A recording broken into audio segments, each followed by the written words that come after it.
आज चाहिँ म हजुरहरूलाई एक यथार्थ घटना सुनाउन गइरहेको छु।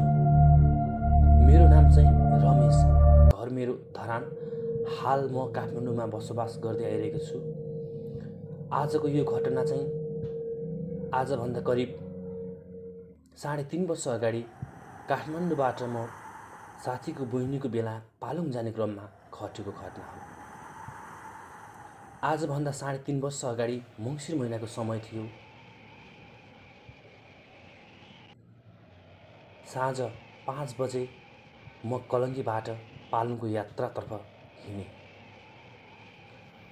मेरा 6 जना साथीहरू चाहिँ 1 बजे नै गइसकेका थिए, किन भन्दाखेरि मेरो अफिसको छुट्टी मिलेको थिएन। 5 बजे म कलङ्गीबाट पालुङको यात्रातर्फ हिँडेँ। नागढुङ्गाको जाम, थाङकोटको जामको कारणले गर्दाखेरि होला सायद मलाई नौबिस पुग्नलाई अलि समय लाग्यो।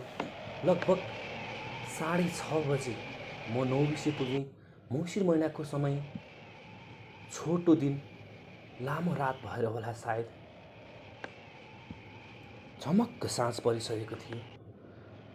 मनमा हल्का डर थियो, किनकि जङ्गलको बाटो,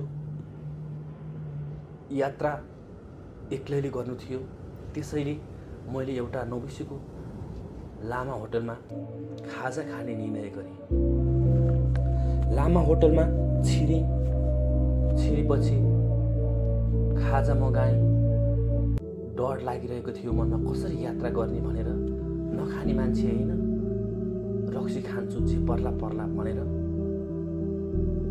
रक्सी खाने निर्णय गरेँ। किनकि अरू बेला जस्तो होइन, पालुङको बाटो, बाहिरको बाटो, मङ्सिर महिनामा तरकारी लिएर आवत जावत गर्ने गाडीहरू पनि कमै हुन्छन्। त्यसकारण लगभग आधी घन्टा बसेर त्यहाँ रक्सी खाएँ। केही समयपछि साथीको फोन आयो। साथीको फोन आएपछि मैले झट्ट उठाएँ। उसले भन्न थाल्यो, ओए कता पुगिस्, यहाँ कति रमाइलो भइरहेको छ, आइज है छिटो। साथीको फोन काटेपछि मैले एउटा चुरोट सल्काएँ, चुरोट पिएँ, अनि मैले फेरि पनि पालुङको यात्रा सुरु गरेँ। हल्का रक्सीको मातले गर्दा होला आँखाहरू रिमझिम भइरहेका थिए। म हिन्दी गीत गुनगुनाउँदै गइरहेको थिएँ। लगभग पौने घन्टाको यात्रापछि म नौखण्डे भन्ने ठाउँमा पुगेँ। नौखण्डे भन्ने ठाउँमा पुगेपछि मङ्सिरको महिना, पालुङको चिसो, मकवानपुरको चिसो, हातहरू पन्जा भए तापनि कक्रक्क खाइसकेका थिए। त्यसकारण त्यहाँ रोकेर एउटा होटलमा छिरेर फेरि पनि मैले रक्सी खाने निर्णय गरेँ।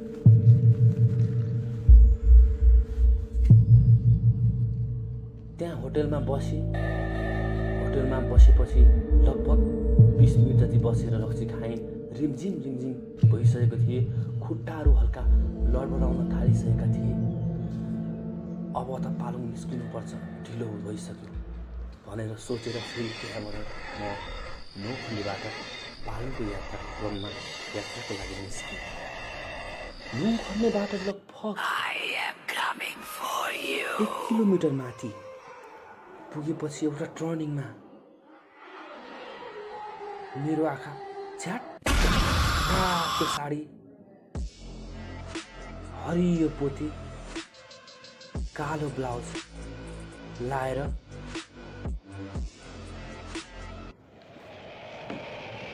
पछ्यौरा ओढेर बसेकी एक लगभग 32 देखि 35 वर्षको उमेरको अधवैँसी आइमै माथि पर्यो। के भयो, किन रोएर बसेको रहेछ, गाडी छुटेर हो कि रातो साडी लगाएको कारणले गर्दाखेरि होला मेरो मनमा। त्यो कुराको सोच आएको। ओहो उतैतिर बिहेमा जाने मान्छे पो रहेछ क्या हो, गाडी छुटेर हो कि सोध्नु पर्यो भनेर सोध्न लागेँ। रक्सी खाएको कारणले गर्दा होला सायद मेरो मनमा मानवता निकै आयो। बाइक रोकेँ, ब्याग बाइकको माथि राखिसकेपछि मैले गएर त्यो दिदीलाई बोलाएँ। दिदी दिदी किन रुनु भएको भन्दा पहिलोचोटि मैले बोलाउँदाखेरि त्यो दिदी बोल्नु भएन। अनि दोस्रोचोटि बोलाउन लागेँ, दिदी किन रुनु भएको, एक्लै किन यहाँ बस्नु भएको सोद्धाखेरि उहाँले भन्नुभयो, भाइ मेरो श्रीमानले जहिले मलाई मार्छु भन्छ, त्यसैले म भागेर यहाँ आएर बसेको। अनि मैले सोधेँ, तपाईँको घर चाहिँ कता हो दिदी भनेर सोधेँ। मेरो घर काठमाडौँ हो भाइ। अनि तपाईँ काठमाडौँदेखि रुनलाई यहाँसम्म आउनुभएको भनेर मैले मजाक पारामा भनेँ। होइन भाइ, म यहाँ साथीकोमा बस्छु तल भन्नुभयो उहाँले। अनि मैले उहाँलाई सहानुभूति दिन थालेँ। हेर्नुहोस् दिदी, बुढाबुढीमा झगडा त परिहाल्छ नि, पर्यो भन्दैमा रिसको आवेगमा आएर घरै छोडेर त हिँड्नु भएन नि दिदी, बालबच्चा होलान्। त्यति भनेपछि उहाँले भन्नुभयो, खै भाइ के गर्ने, मार्छु मात्रै भन्छ खालि। भनेपछि मैले यहाँ चाहिँ कहाँ बस्नुहुन्छ भनेर सोद्धा यहाँ तल साथीको घर छ त्यहाँनिर बस्छु भन्नुभयो। यसो तलतिर हेर्दाखेरि 2-3 जति घर पनि थियो। मैले सोचेँ सायद होला त भनेर सोचेँ। त्यस पछाडि मैले उहाँलाई सम्झाउँदै हात कक्रिएको कारण गोजीबाट चुरोट निकालेर सल्काउन खोज्दाखेरि लाइटर थिएन, लाइटर ब्यागमा थियो। ब्यागबाट लाइटर निकालेर चुरोट सल्काउन खोज्दाखेरि पछाडि फर्केर हेर्दाखेरि त्यो दिदी त हराउनु भयो। मैले मोबाइलको टर्च बालेर यताउता हेरेँ, त्यो दिदी हुनुहुन्थेन। मेरो जिउ पुरै भारी हुन थाल्यो, आङ जिरिङ भइसक्यो, छिट पसिना आइसक्यो। म चुरोट सल्काएर मुखमा हालेर त्यहाँबाट हतारले बाइक स्टार्ट गरेर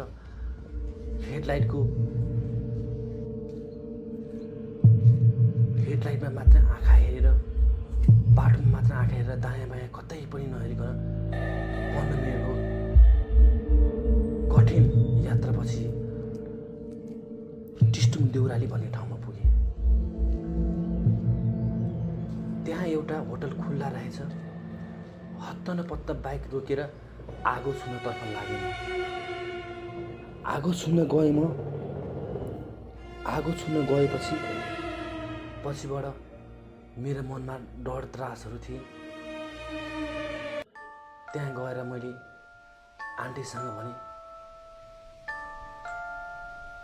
आन्टी चुरोट दिनु न एउटा। चुरोट मागेँ। अहिलेको घटनाले गर्दा होला मैले नौखण्डीमा खाएको त्यो रक्सीले पनि छोडिसकेको थियो। डर लागिरहेको थियो। रक्सी मगाएपछि मसँग यतापट्टि साइडमा आगो तापेर बसिरहनु भएको दाइले पनि रक्सी खाइरहनु भएको थियो। त्यो दाइले मैले सोधेँ, मनमा खुल्दुल भइरहेको थियो, सोध्न बाध्य भएँ। त्यो दाइलाई मैले सोधेँ, दाइ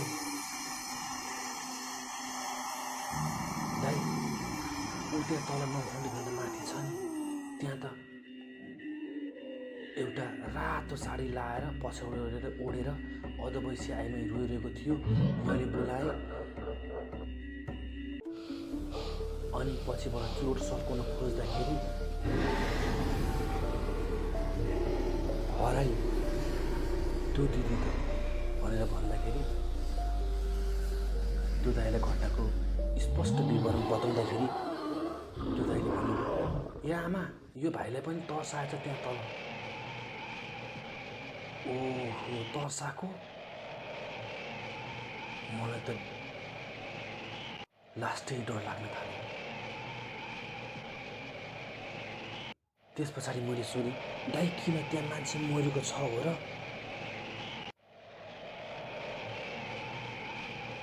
त्यो दाइले भन्नुभयो, तिमीलाई थाहा छैन, आजभन्दा केही वर्ष अगाडि काठमाडौँको एउटा डिएसपीले आफ्नो श्रीमती मारेर ल्याएर त्यो रोडभन्दा एकपट्टि छेउमा जलाएको। त्यसरी अहिले पनि त्यो आइमाईको आत्मा कहिलेकाहीँ भड्किरहेको हुन्छ।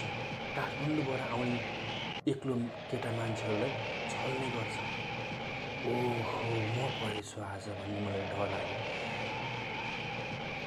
त्यहाँबाट अझै पालुङको यात्रा लगभग आधी घन्टाको थियो। जङ्गलको बाटो भएको कारणले गर्दाखेरि होला मनमा लास्टै डर लागिरहेको थियो। कसरी जाने होला पालुङ? दाइ, मलाई त लास्टै डर लागिरहेको छ अब भने। ए, बिहेमा जान आँटेको भन्नुभयो दाइले। हजुर दाइ, साथीको बहिनीको बिहेमा जान लागेको, यस्तो घटना घट्यो, कसरी जाने होला? एकछिन बस्नु, अरू कोही मान्छेहरू आउलान् अनि उसको पछि पछि जानु न भन्नुभयो। त्यस पछाडि एकछिन बसेँ, रक्सी खाएँ। यस्तो मनमा महसुस भयो कि रक्सी खान्छु जब बाइक चलाउन सक्ने हुन्छु, सक्नेसम्म रक्सी खान्छु, ढल्ने गरेर त खान्न भन्ने भयो। लास्टै डर लागिरहेको थियो। त्यस पछाडि केही दाइहरू आउनुभयो। उहाँहरू आएर केही समय बसेपछि रक्सी खानुभयो। उहाँहरू पनि ती साथीकै बहिनीको बिहेमा जाने साथीकै आफन्तहरू हुनुहुँदो रहेछ। उहाँहरूसँग म पछि पछि लागेर गएँ। पछि लागेर गएपछि केही समयपछि पालुङ पुग्यो। पालुङ पुगेपछि साथीहरू रमाइरहेका थिए, नाचिरहेका थिए। अनि मैले साथीहरूलाई घटनाको स्पष्ट विवरण बताएँ। एउटा साथीले भन्न थाल्यो, अब तँलाई भोलि झाँक्री लाउनु पर्छ पक भन्दै थियो भने अर्को साथीले चाहिँ बाइकमा हालेर लिएर आउनु पर्छ नि त यहाँ भन्दै थियो मजाक गरेर। त्यस पछाडि अहिले पनि म रातिको यात्रामा पालुङ 4-5 चोटि गइसकेँ, तर पनि राति एक्लै हिँड्ने आँट गरेको छैन। किनकि मलाई थाहा भयो कि नौखण्डी भन्ने ठाउँमा त्यहाँनिर कसैको आत्मा भड्किरहेको छ भन्ने कुरा थाहा भयो। त्यसरी डर लाग्न थाल्यो। अहिले पनि रातिको यात्रा गर्न